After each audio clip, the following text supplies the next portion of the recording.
Well, thank you very much for the invitation to speak here at the 30th Tel Aviv University Alzheimer's Disease Conference. I'm going to be speaking on iron and ferrptosis in Alzheimer's disease, and my disclosures are shown at the bottom of this slide. Now, to begin with, I'd like to show you some histology of iron staining in the human brain, which comes from Louise van der Weert's lab in the Netherlands. And in this panel, which is sections of neocortex that have been pearl stained for iron. You see on the far left, normal neocortex with very little staining. In the middle, you see moderate Alzheimer's disease. And on the right, you see severe Alzheimer's disease. And you can see the vivid staining of the amyloid plaques for iron. Now, 25 years ago, the late Mark Smith and George Perry published that neurofibrillary tangles contain high concentrations of iron. And here is an illustration from that paper. Now, we've been investigating the relationship between cortical iron and the natural history of Alzheimer's disease to determine whether or not the iron could be playing a causal role. And this, I'm going to show results from a couple of papers that we've recently published where we've quantified the iron from post-mortem human brain tissue using this instrument, which is the inductively coupled plasma mass spectrometer. And we've done this in collaboration with the Rush University Medical Center and Memory and Aging Project. And we've analyzed a 645 brain cohort that had been characterized for Alzheimer pathology according to CIRAD criteria on either negative or positive. And of course, they've got a clinical history of dementia or not dementia and doesn't necessarily match the pathology, which is something which is well known in Alzheimer's disease. And what I'd like to show you are the results from people who had pathology confirmed Alzheimer's disease. So I have 227 post-mortem human brain samples that have been quantified for iron and also the other pathologies of Alzheimer's disease to determine the relative contributions. So firstly, I'd like to orientate you to the impact of the tangle burden within the tissue at post-mortem. And in this slide, we see tangle burden expressed in tertiles, either low, medium, or high tertiles. On the y-axis is the change in global cognition, and on the x-axis are years prior to death. In this cohort, cognitive testing was done annually, and we have up to 10 years of antecedent cognitive data.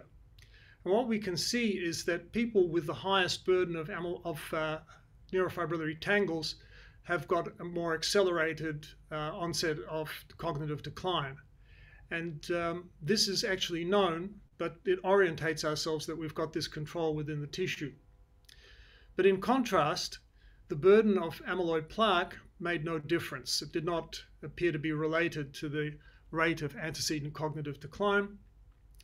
And these pathologies are all adjusted for the contribution of each other. So we're looking at the independent contribution of each pathology. So the independent contribution of iron burden, we see that it has a significant impact. So individual cases with the highest burden of iron at death also had the fastest rate of antecedent cognitive decline. So we conclude that higher iron measured in post-mortem human brain was associated with faster disease progression in the decade prior to death in these cases from the MAP cohort. We see similar results when we assay for brain iron burden using CSF ferritin. And CSF ferritin is one of the analytes that is measured in the ADNI cohort, and we're looking at data from the ADNI cohort here. And we've reported that higher CSF ferritin is associated with faster disease progression, whether it be cognition, brain atrophy, and these data show the fluorodeoxyglucose PET results with the highest ferritin levels associated with a more accelerated deterioration in metabolism.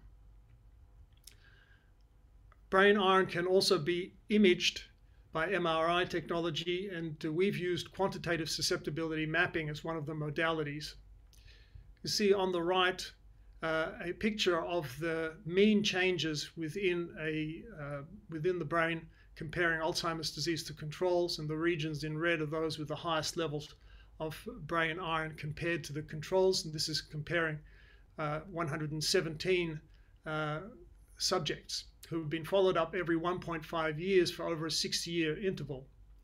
And these data from the Australian Imaging Biomarker and Lifestyle Study were published a few years ago. And on the left-hand side, we see the change in cognition measured by Z-score change per year, standard deviation per year in episodic memory, and its relationship to hippocampal iron, hippocampal QSM. So to begin with, in individuals who were PET scanned and found to be amyloid negative, elevated hippocampal iron did not appear to impact negatively upon cognition. But in individuals who were amyloid positive, we found that the hippocampal iron had a strong impact in promoting the rate of cognitive decline over the 6 years of the study. So this is iron which is even within the normal range, is found to impact upon the rate of cognitive deterioration. Now, notably, a few years later, Oscar Hansen's group published a paper which reported the relationship between neurofibrillary tangle burden on PET against the iron burden measured by QSM in the neocortex. And this is data from the Swedish Biofinder 2 study. So previously, we had thought that iron was an upstream factor which promoted plaque formation or tangle formation. But because we find that iron acts independently of plaques and tangles in the post-mortem cohort from the Rush group, we think that the iron actually plays a role downstream now in terms of promoting neurodegeneration.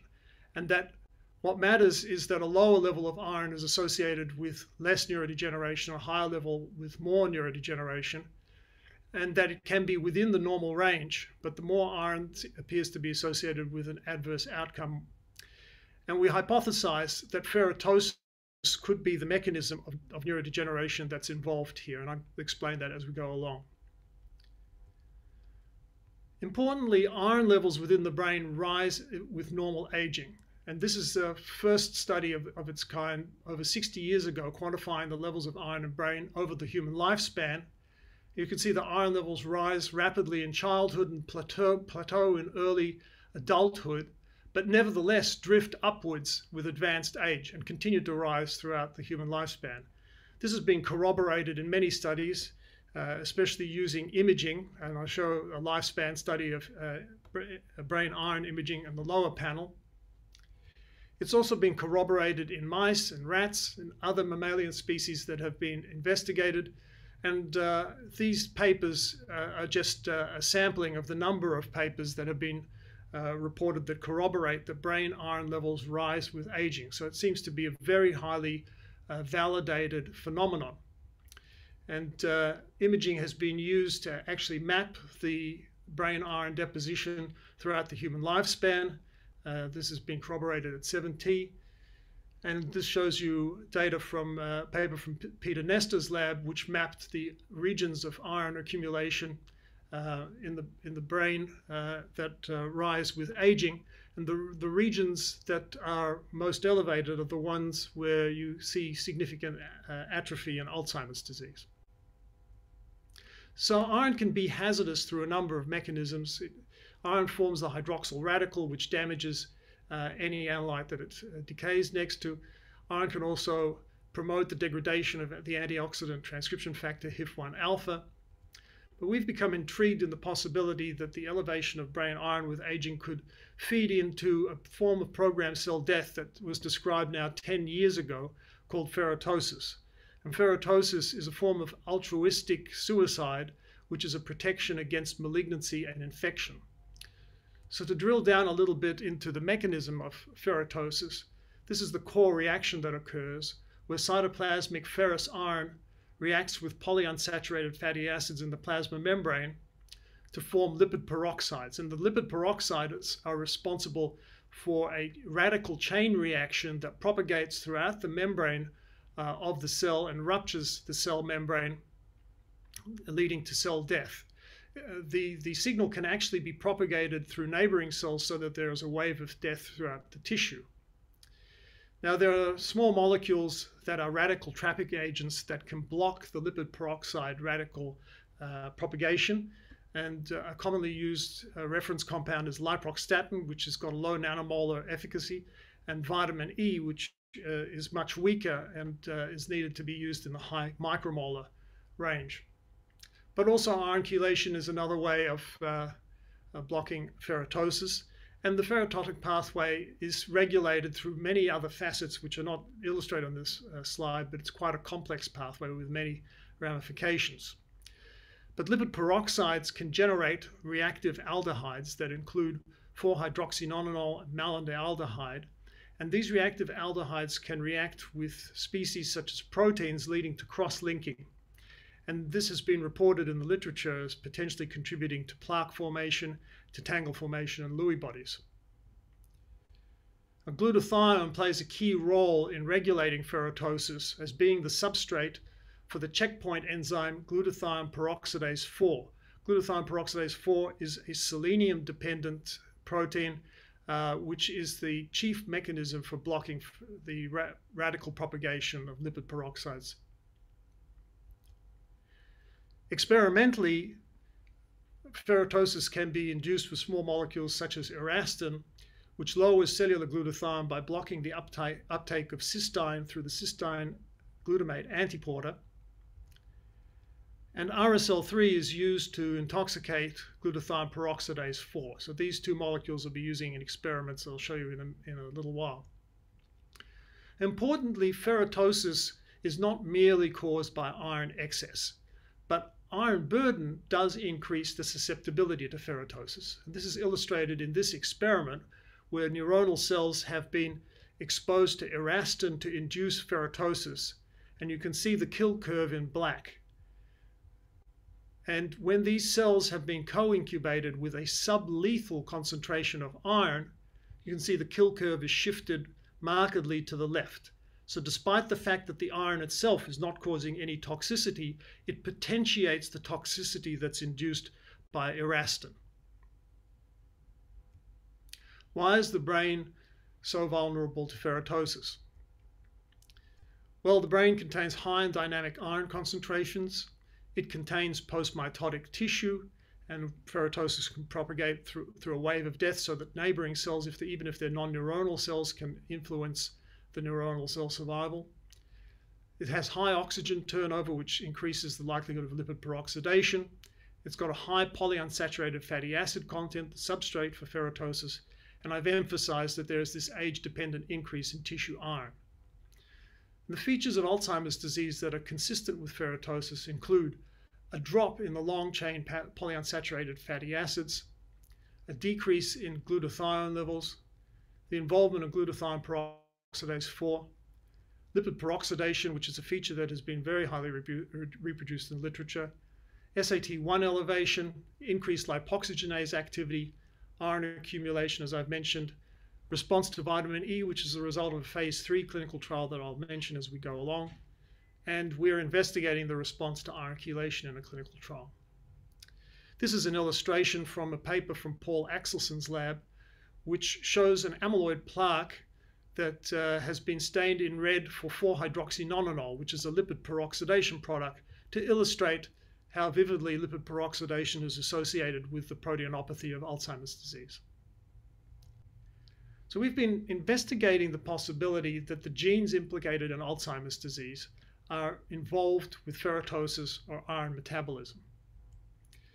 This shows you the canonical export pathway for iron from any cell, where iron from the cytoplasm moves to the outside through ferroportin. And ferroportin is in the plasma membrane is the only way that iron can egress from the cell.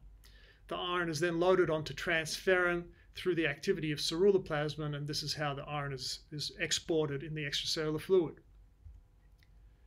Now, APP expression is promoted by iron through an iron-responsive element in the 5' UTR of the transcript. And we've been publishing over the last 10 years or so about a mechanism where tau can influence the trafficking of APP along the microtubule pathways to move the APP towards the surface and the plasma membrane, where it stabilizes ferroportin. And by stabilizing ferroportin, it promotes the efflux of iron. So APP knockout mice have got elevated brain iron. More recently, we've published data, and this is led by James Deuce, who's at Merck Sharp and Dome, where we've studied the impact of mutations that influence the beta secretase processing of APP. So we've compared wild-type APP transfected cells to those transfected with the Italian mutation, which is an alanine to valine mutation in residue 2 of the amyloid sequence, and this is responsible for causing an aggressive form of familial Alzheimer's disease, or substitution at the same residue with threonine, which is the Icelandic mutation, which is protective for Alzheimer's disease. Now, it's known that these mutations influence the processing of A-beta, and that higher levels of A-beta are generated with the Italian mutation and lower levels with the Icelandic mutation, and that's led to a simple hypothesis that the amyloid accumulation is the cause of the toxicity.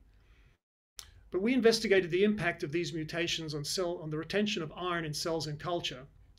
In this experiment, you see the levels of iron in N2A cells that have been stably transfected with APP695 and then challenged with iron. The dotted line is the baseline.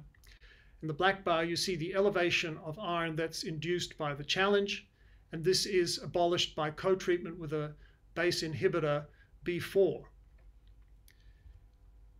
The Icelandic mutation it does not experience such an increase in iron after challenge with iron, but the Italian mutation has got markedly more iron elevation that occurs after challenge, and this is suppressed again by the BACE inhibitor.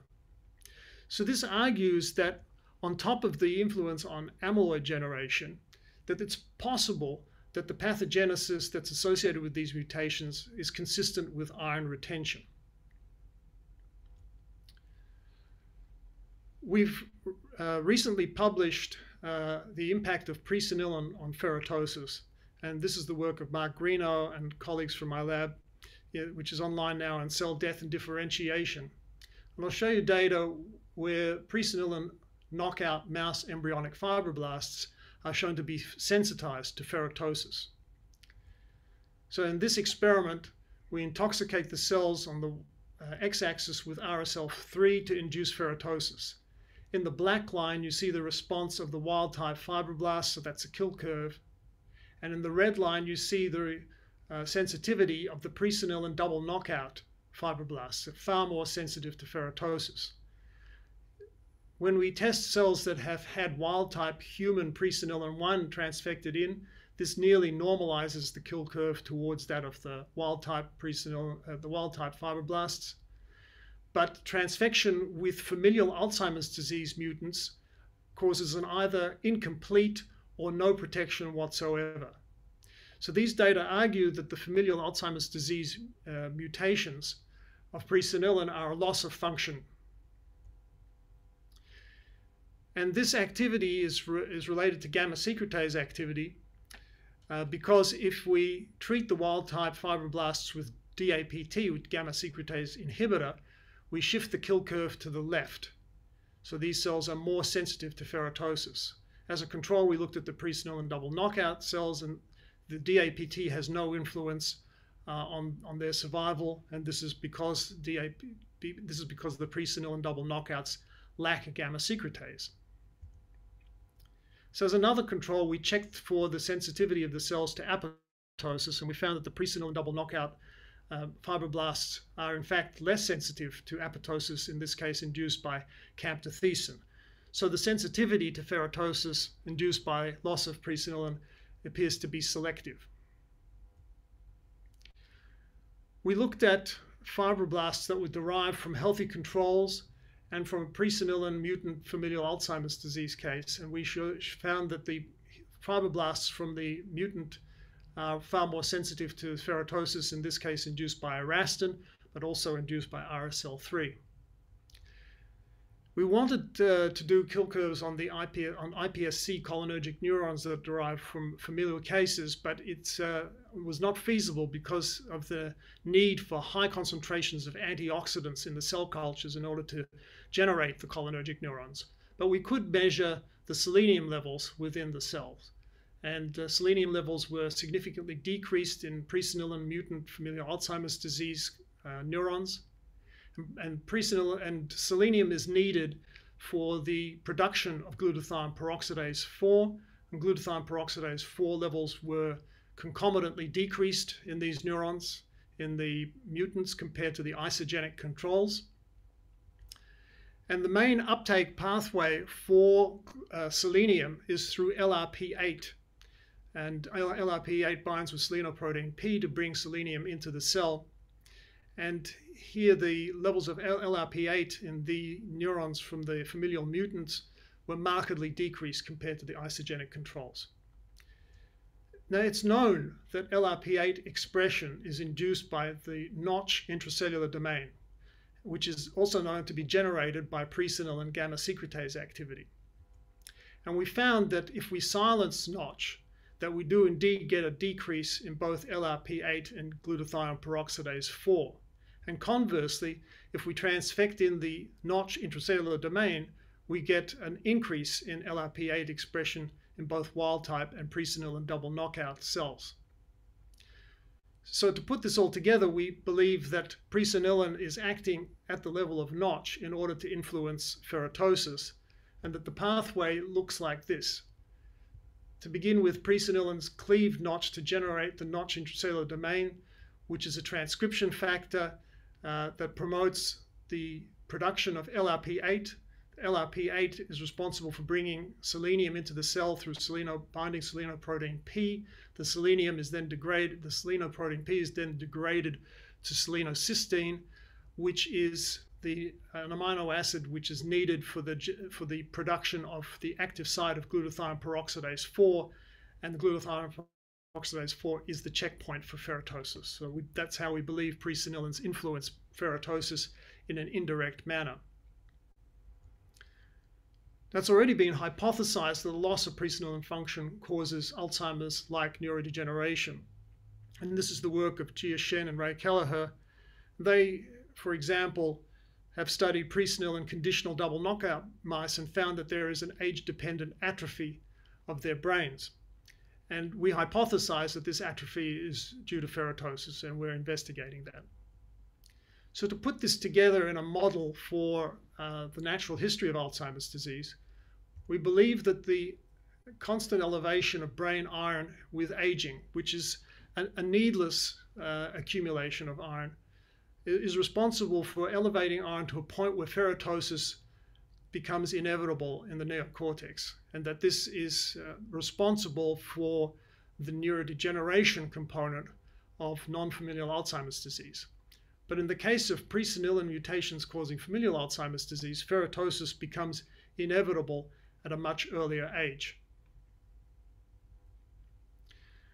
So we hypothesized that all major Alzheimer's genes converge on iron homeostasis or ferritosis.